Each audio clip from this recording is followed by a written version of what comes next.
A coat of arms is a unique heraldic design on an escutcheon, surcoat, or tabard. The coat of arms on an escutcheon forms the central element of the full heraldic achievement, which consists of shield, supporters, crest, and motto. The design is a symbol unique to an individual person of family, corporation, or state. History. The ancient Romans used similar insignia on the shields, but these identified military units rather than individuals. The first evidence of medieval coats of arms is found in the 11th century Bayeux tapestry, in which some of the combatants carry shields painted with crosses. Coats of arms came into general use by feudal lords and knights in battle in the 12th century. By the 13th century, arms had spread beyond their initial battlefield use to become a flag or emblem for families in the higher social classes of Europe,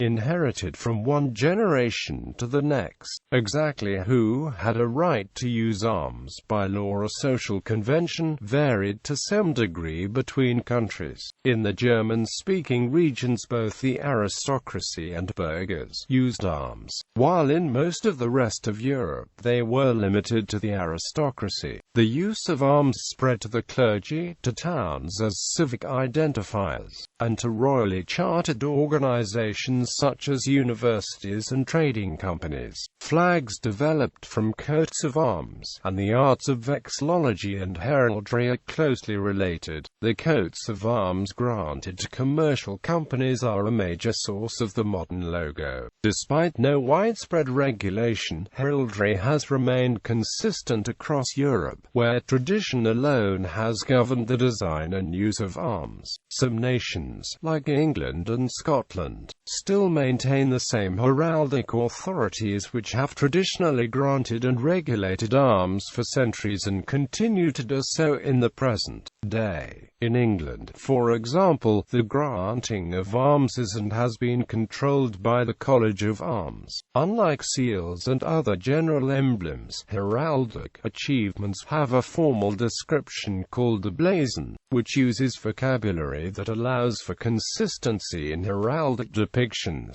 In the present day, coats of arms are still in use by a variety of institutions and individuals. For example, many European cities and universities have guidelines on how the coats of arms may be used, and protect the user's trademarks. Many societies exist that also aid in the design and registration of personal arms.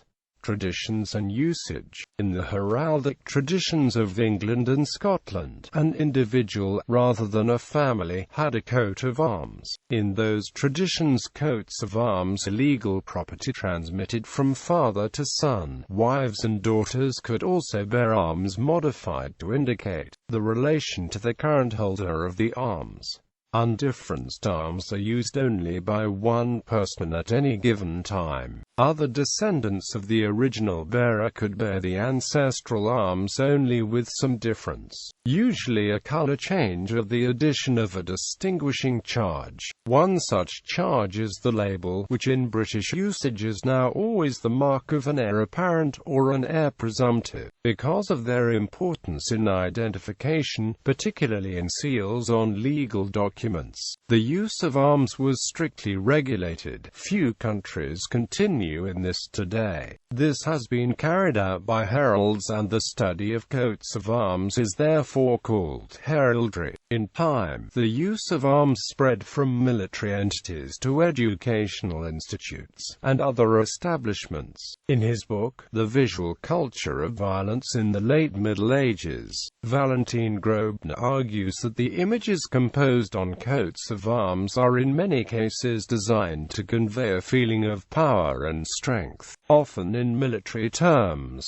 The author Helen Stewart argues that some coats of arms were a form of corporate logo. Museums on medieval armory also point out that as emblems they may be viewed as precursors to the corporate logos of modern society, used for group identity formation. When knights were encased in armor that no means of identifying them was left, the practice was introduced of painting their insignia of honor on the shield as an easy method of distinction. distinguishing them. Originally these were granted only to individuals but were afterward made hereditary in England by King Richard I, during his crusade to the Holy Land. European tradition. French and British heraldry. The French system of heraldry greatly influenced the British and Western European systems. Much of the terminology and classifications are taken from it. However, with the fall of the French monarchy there is not currently a fons honorum to strictly enforce heraldic law. The French republics that followed have either merely affirmed pre-existing titles and honors or vigorously opposed noble privilege. Coats of arms are considered an intellectual property of a family or municipal body. Assumed arms are considered valid unless they can be proved in court to copy that of an earlier holder. In Scotland, the Lord Lyon King of Arms has criminal jurisdiction to control the use of arms. In England, Northern Ireland and Wales, the use of arms is a matter of civil law and regulated by the College of Arms and the Court of Chivalry. In reference to a dispute over the exercise of authority over the offices of arms in England, Arthur Annesley, 1st Earl of Anglesey, Lord Privy Seal, declared on 16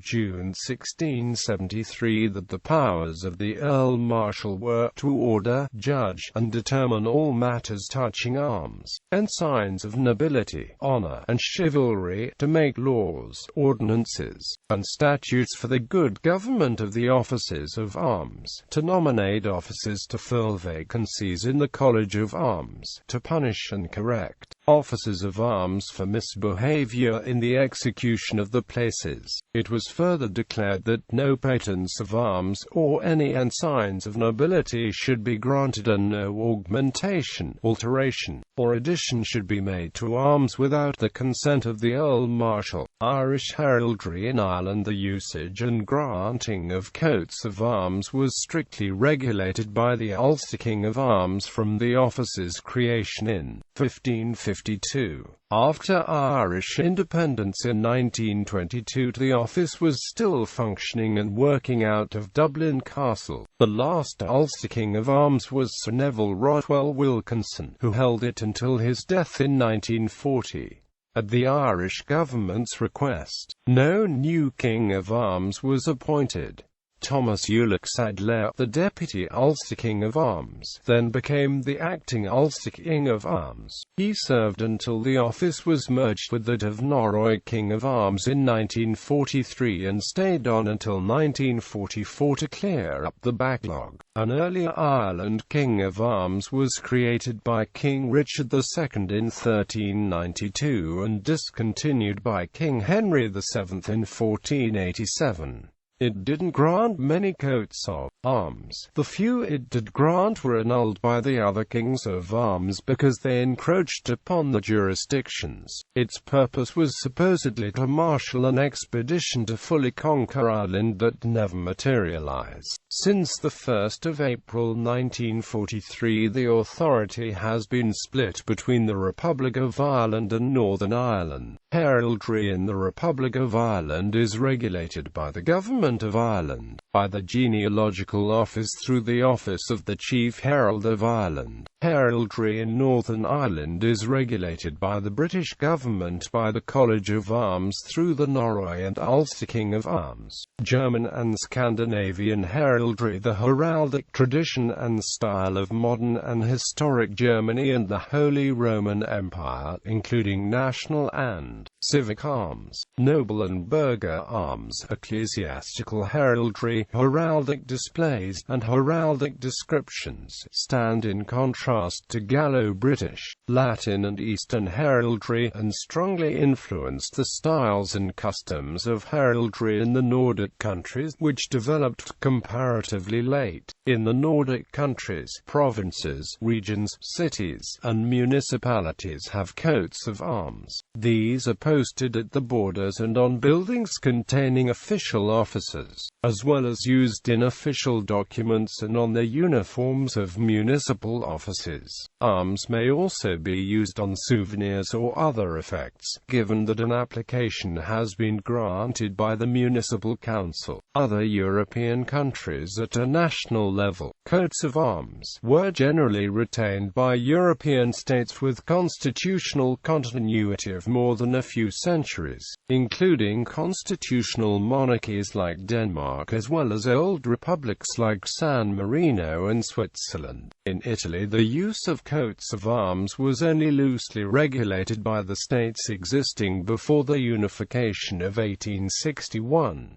Since the Consulta Heraldica, the College of Arms of the Kingdom of Italy, was abolished in 1948, personal coats of arms and titles of nobility, though not outlawed, are not recognized. Coats of arms in Spain were generally left up to the owner themselves, but the design was based on military service and the heritage of the grandparents. In France, the coat of arms is based on the fleur-de-lis and the rule of tinctures used in English heraldry as well. Among the states ruled by communist regimes, emblems resembling the Soviet design were adopted in all the Warsaw Pact states except Czechoslovakia and Poland. Since 1989, some of the ex-communist states, as Romania and Russia, have reused their original pre-communist heraldry, often with only the symbols of monarchy removed. Other countries, such as Belarus and Tajikistan, have retained the communist coats of arms, or at least kept some of the old heraldry. Asia and Africa, Japanese emblems, called kimono, are family badges which often date back to the 7th century, and are used in Japan today. The Japanese tradition is independent of the European, but many abstract and floral elements are used. Sometimes simple items express an origin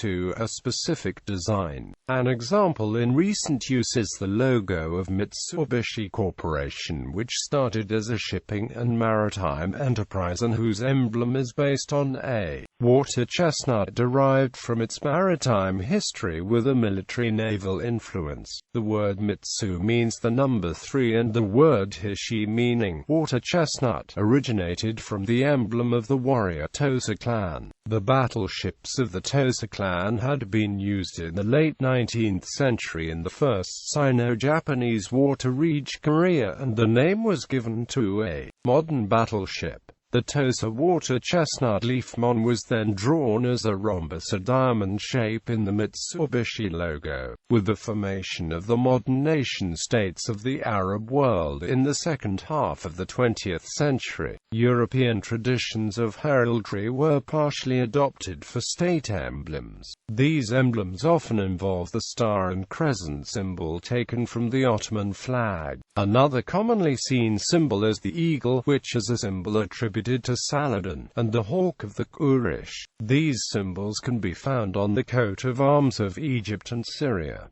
New World practices. The Queen of Canada has delegated her prerogative to grant armorial bearings to the Governor-General of Canada. Canada has its own Chief Herald and Herald Chancellor. The Canadian Heraldic Authority is situated at Rideau Hall. The Great Seal of the United States uses on the obverse as its central motif an heraldic achievement described as being the arms of the nation. The seal and the armorial bearings were adopted by the Continental Congress on the 20th of June 1782, and as a shield divided palewise into 13 pieces, with a blue chief, which is displayed upon the breast of an American bald eagle. The crest is 13 stars breaking through a glory and clouds, displayed with no helm, torse, or mantling. Only a few of the American states have adopted a coat of arms, which is usually designed as part of the respective state's seal. Vermont has both a state seal and a state coat of arms that are independent of one another. The seal is used to authenticate documents, whilst the heraldic device represents the state itself. Ecclesiastic practice. The Vatican City State and the Holy See each have their own coat of arms. As the papacy is not hereditary, its occupants display the personal arms combined with those of their office. Some popes came from armigerous families. Others adopted coats of arms during their career in the Church. The latter typically allude to their ideal of life, or to specific pontifical programs. A well-known and widely displayed example in recent times was Pope John Paul II's arms. His selection of a large letter M was intended to express the message of his strong Marian devotion. Roman Catholic dioceses are also each assigned a coat of arms, as are basilicas of papal churches, the latter usually displaying these on the building. These may be used in countries which otherwise do not use heraldic devices. In countries like Scotland with a strong statutory heraldic authority, arms will need to be officially granted and recorded. Flags and banners. Flags are used to identify ships, embassies and such, and they use the same colors and designs found in heraldry, but they are not usually considered to be heraldic. A country may have both a national flag and a national coat of arms, and the two may not look alike at all. For example, the flag of Scotland has a white saltire on a blue field, but the Royal Arms of Scotland has a red lion within a double treasure on a gold field. Gallery.